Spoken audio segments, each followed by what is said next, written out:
Oi, tudo bem com você? Hoje nós vamos falar aqui no mercado imobiliário, Companhia Online.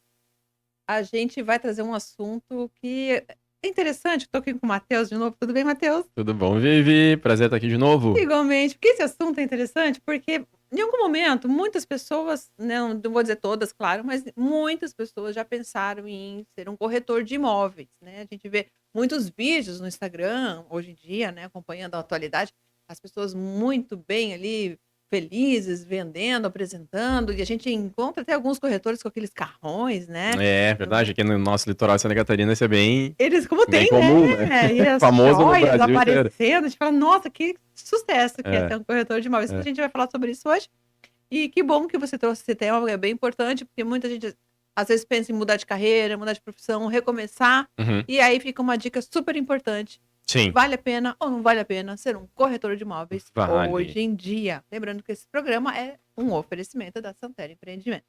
Matheus, quais são os maiores desafios hoje de ser um corretor? Então, hoje a gente tem um mercado bastante concorrido, né? Com bastante competição, com muitos corretores, Hum. né? Se a gente for analisar aqui só o nosso mercado de litoral, né? O que a gente tem lá de Balneário Camboriú até Balneário Pissarras, é um número bastante representativo de corretores. Então, penso que o número de concorrentes, digamos assim, né? Porque não vai deixar de se enxergar dessa forma. Mas o número também de possibilidades que ainda existem, até porque a gente está num mercado extremamente próspero, continua chamando ainda mais atenção do que o próprio número de corretores que já existem, Ah, né? Porque interessante. a gente continua crescendo, né? Uhum. Aqui a gente está num mercado mesmo, em Penha, Pissarras, Barra Velha, Navegantes, a gente está num mercado que está em vias ainda de crescimento, né? Então, tem como receber esses profissionais. E eu percebo que hoje a profissão de corretor já passou a ser uma opção um. Isso que eu acho muito legal também. A gente falou um pouquinho sobre isso num programa anterior. Eu vejo que hoje tem pessoas que querem ser corretoras, corretores de imóveis. Jovens, adolescentes ali, né? Já não se falava antes assim, o tal do plano B. Mas hoje é o plano A. Ser corretor de imóveis já é o plano A. Porque a gente vive aqui nesse contexto, né? Para nós, aqui em Santa Catarina, no litoral, se a gente for analisar bem, né, as pessoas mais bem-sucedidas, assim, que a gente convive, elas vêm dessa área aqui, Hum, né?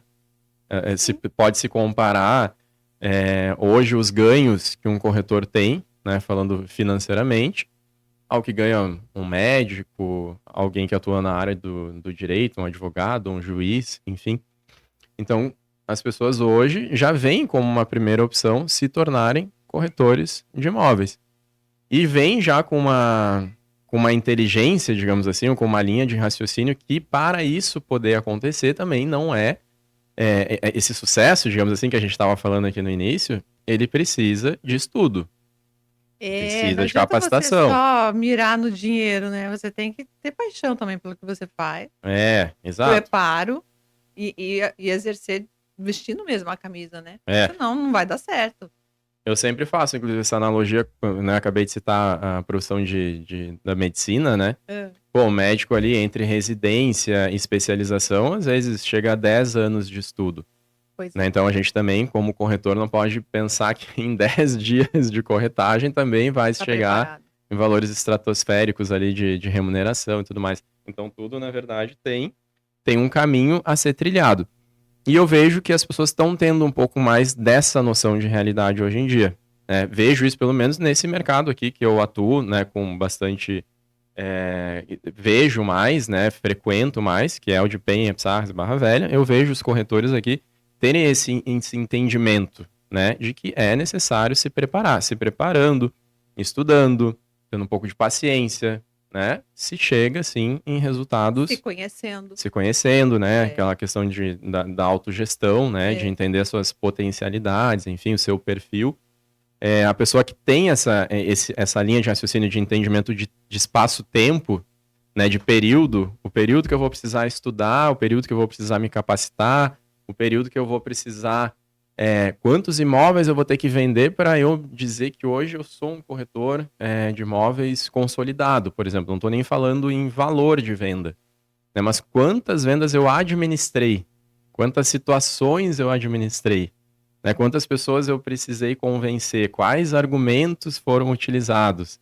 o que eu entendo de macroeconomia, o que eu entendo de matemática financeira. Então, tudo isso faz parte de um contexto que, às vezes, né, se tinha, às vezes, um entendimento do passado, ou, às vezes, algumas pessoas, infelizmente, acham que é muito fácil só se tornar corretor e as coisas vão acontecer do dia para a noite. Quem tem essa linha de raciocínio, Já tá a curto, médio prazo se frustra e acaba daí desistindo. tendo que desistir. Mas a pessoa que enxerga isso como o plano A e que vê que isso, de fato, é uma profissão, porque é uma profissão, a gente precisa estudar como qualquer outra profissão, sem estudo, sem conhecimento, sem capacitação técnica, sem as aptidões necessárias para aquilo, não tem como daí dar certo, né? E a gente daí tem que entender também onde que a gente funciona.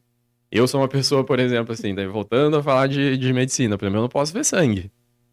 Eu também não. Então eu jamais poderia trabalhar na área de saúde, jamais poderia ser médico. Sim.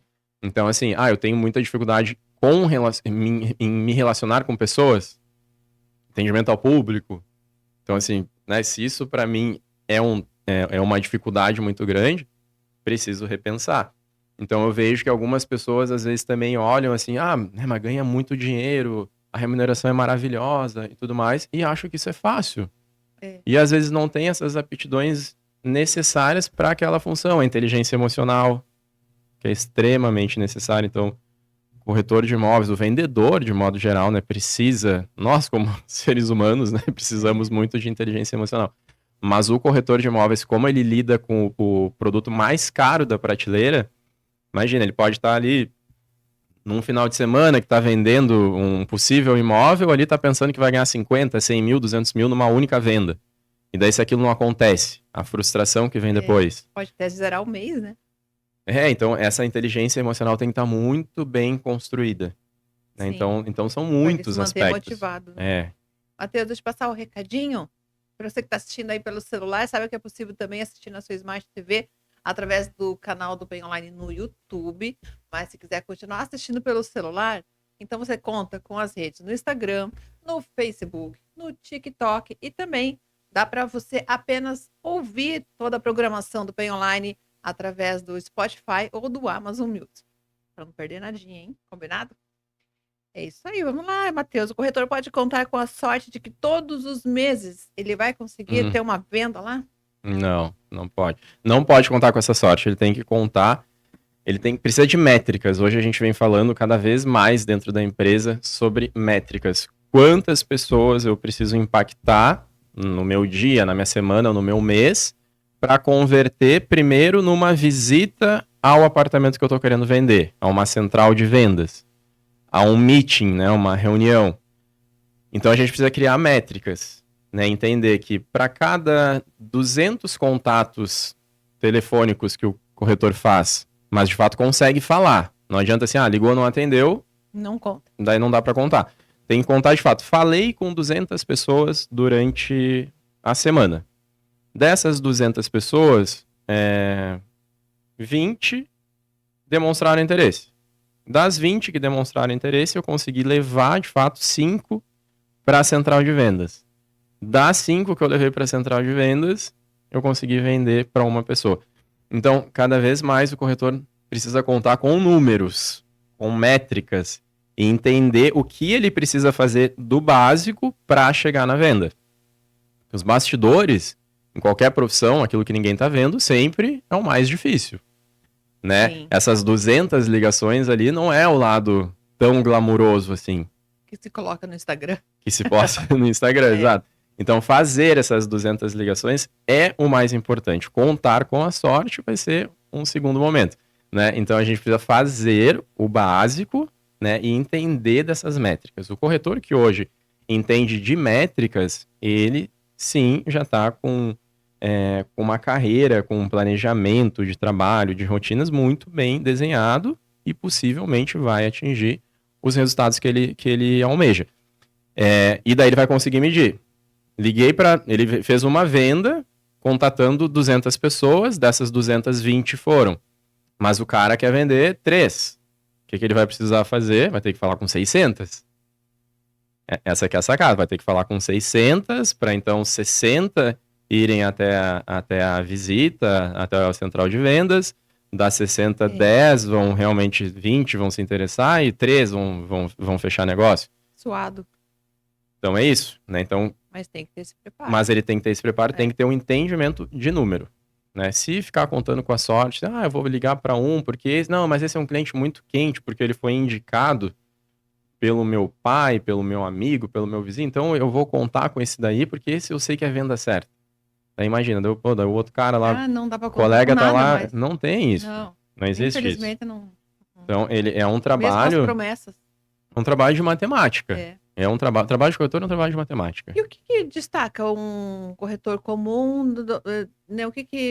Quais são, né? O que diferencia, na verdade, o corretor comum daqueles que se destacam mesmo? Aquele cara tá vendendo toda hora. É aquele corretor que olha, ele quer resultado. Ele precisa desse resultado, só que ele busca esse resultado a partir de método. Não adianta também entrar naquelas crises de ansiedade, porque eu preciso vender, porque eu preciso aquilo.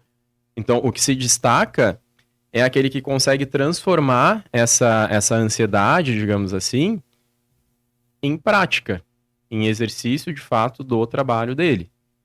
Né? Que, cara, o que vai adiantar eu ficar nervoso? Às vezes a gente fica nervoso, ansioso, e daí não faz o básico do dia a dia. Então, o que diferencia é exatamente isso que eu estava falando agora há pouco. É ter métricas.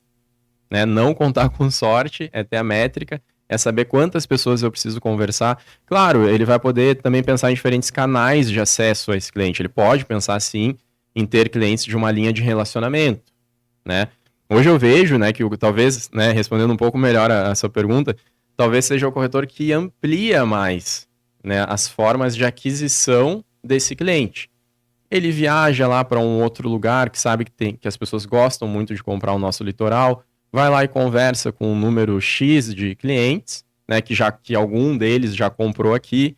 Então, né, ele aproveita que aquela pessoa que já comprou pode levar boas referências aqui da região também. Então, isso pode ser um canal de aquisição. Ele faz a mídia de performance, digamos assim, nas redes sociais.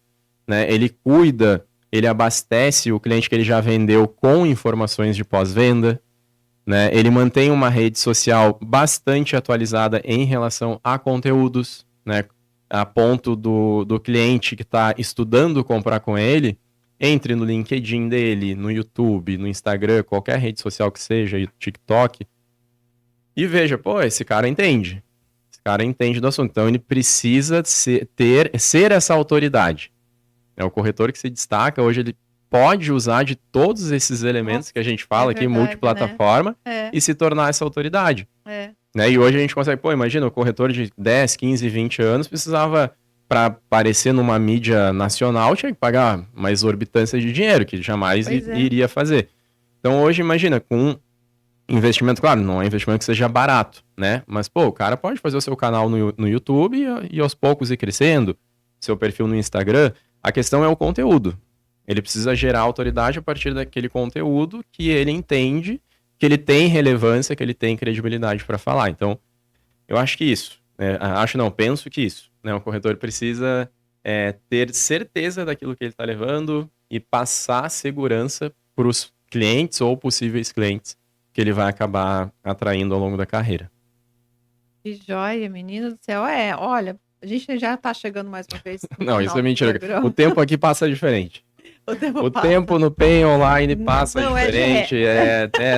Não é assim. Tem alguma coisa esquisita aqui. Só para resumir, então, que a gente não tem nada mais para comentar, vale a pena, né? Depende mesmo da persistência e da dedicação. Vale muito a pena.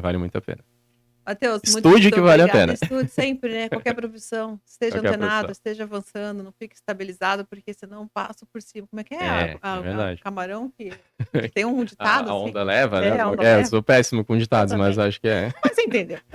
Matheus, um grande beijo para você. Obrigada, até a próxima. A você também que nos acompanhou até agora. Muito obrigada pela companhia. Alessandro, muito obrigada. A gente se encontra então no próximo No Mercado Imobiliário com PEN Online. Até mais, gente.